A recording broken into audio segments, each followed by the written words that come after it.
Hello दोस्तों, कैसे हैं आप सब। उम्मीद है आप सब बहुत अच्छे होंगे। तो आज जन्माष्टमी थी तो मैंने अपनी राधा रानी को बहुत अच्छे से तैयार कर लिया। फिर उसके बाद ये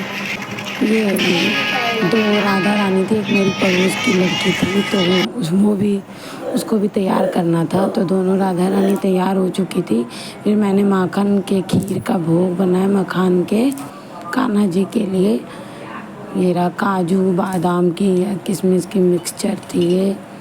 माखन का खीर उनको हमारे उधर ना दिया जाता है, सबके उधर दिया जाता होगा लेकिन हमारे उधर ये एकदम मेन माना जाता है मखान की खीर। तो वही मैं बना रही थी मखान की खीर।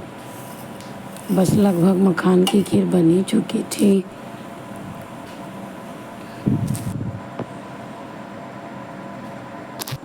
फिर ये मैंने भोग की थाली तैयार कर ली कान्हा जी के लिए। माखन मिश्री दही और दूध, मखान की खीर, फल फ्रूट चॉकलेट। और ये मैंने आसन सजा लिया इनके। आसन सजाने के बाद साफ़ सुथरा करने के आसन सजाने के बाद दूध गर्म कर लिया कान्हा जी के लिए। मैं अपने कान्हा जी के भोग के लिए हमेशा चूल्हा अलग रखती हूँ। ये उनके श्रृंगार का सारा सामान है। जन्म के बाद जो मैं पहनाऊँगी उनको वही सब है। दोस्तों, मेरा गला बहुत ज़्यादा ख़राब हो रखा है, पता नहीं क्यों, सर्द गरम की वजह से, इसीलिए आवाज़ भारी भारी सी है।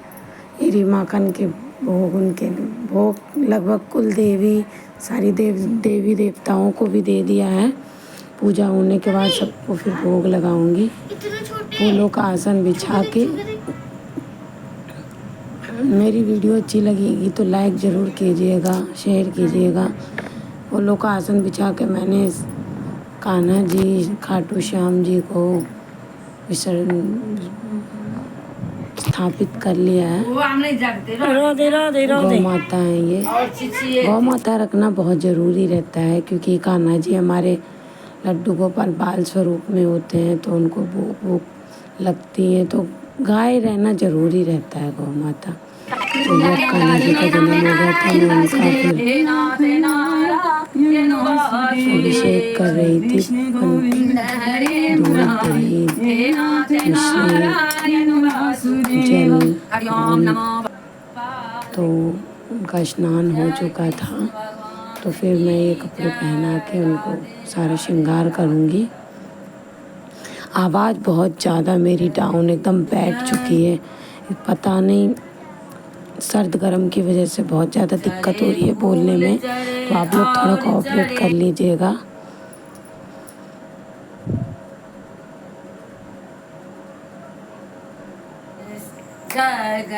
निकाल दी बात में बढ़िया। मेरे लड्डू गोपाल कैसे लग रहे हैं कमेंट में ज़रूर बताइएगा।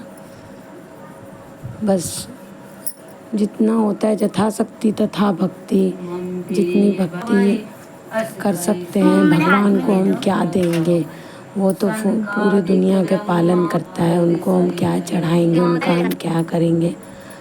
वो तो सृष्टि को चलाते हैं। बस एक भाव के वो भूखे होते हैं। तो बस उसी भाव से हम दोनों पति पत्नी उनकी पूजा करने के बाद विधिवत आरती की। फिर हमने उनकी फिर कुल देवी माता की पूजा करके सबको आरती दिखा के माखन का भोग, मिश्री भोग, दूध पिलाया। फिर सारे एक एक करके सारे भोग उनको मैंने समर्पित किए। कान्हा जी सिर्फ भाव के भूखे हैं।